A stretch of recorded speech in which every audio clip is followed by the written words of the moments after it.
In May 2026, the World Health Organization declared a public health emergency of international concern.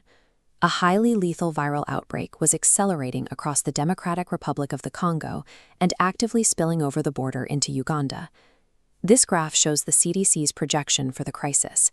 If public health workers fail to intervene, infections are modeled to follow this aggressive exponential curve, potentially reaching 20,000 cases in just 3 months. To understand exactly why this specific outbreak is so dangerous and why international health organizations are scrambling resources to stop it, we have to look back at the virus's 50-year history. Over a half-century, this disease has evolved into a highly efficient exploiter of human vulnerability, adapting to the exact blind spots in our medical and social systems. The timeline starts in August 1976 in the small rural village of Yambuku, Zaire. A local school headmaster named Mabalo Lokela fell ill with a high fever. Clinicians assumed it was malaria, gave him quinine, and sent him home to rest. At the time, the remote Yambuku Mission Hospital lacked basic medical supplies. The nursing staff relied on just 5 glass syringes for hundreds of patients. Between uses, they simply rinsed them in pans of warm water. The lack of sterilization allowed a single infection to ravage the community. Within weeks, 318 people contracted the mystery illness. 280 of them died, a staggering 88% fatality rate. This electron micrograph reveals the culprit.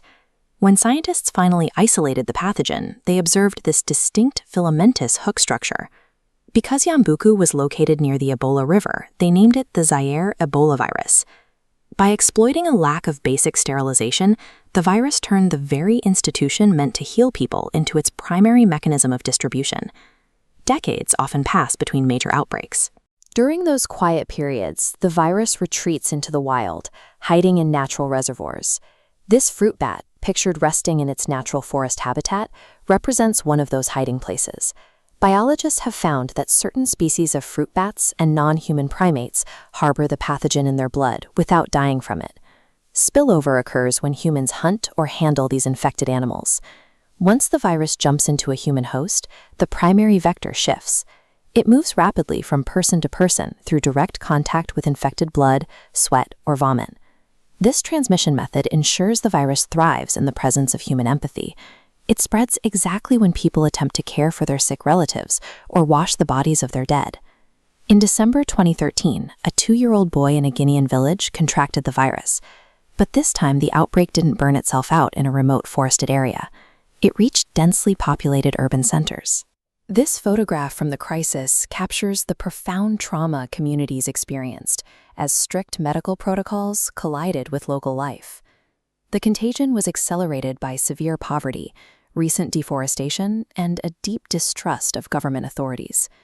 Furthermore, traditional burial customs required families to wash the deceased, exposing grieving relatives to the highest viral loads. This map illustrates the scale of the resulting mega-epidemic. Expanding outward from Guinea, the disease devastated Liberia and Sierra Leone, resulting in over 28,000 cases and more than 11,000 deaths. The sheer devastation finally prompted a massive global research response. Scientists successfully developed monoclonal antibodies and engineered vaccines that proved highly effective against the Zaire strain of the virus. Yet the West African epidemic demonstrated that advanced medicine is easily neutralized if poverty, fear, and lack of infrastructure prevent public health workers from physically reaching the infected. Which brings us back to the 2026 crisis. If we spent years successfully engineering vaccines and therapies, why is the World Health Organization treating the current outbreak as a global emergency? This map of the DRC shows historical outbreaks as red circles. We've seen localized flare-ups for decades. Now, genetic analysis identifies this new cluster as the Bundibugyo strain, a distinct species emerging in a hotspot along the eastern border. The vaccines and antibody treatments developed for the Zaire strain do not recognize the structure of Bundibugyo. They are completely ineffective. Clinically, we are starting over.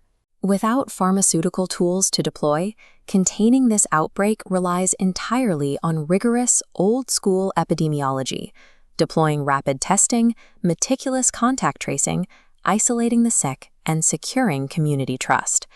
Ebola remains a permanent, evolving fixture of our interconnected world, continuously testing the stability of our global health systems.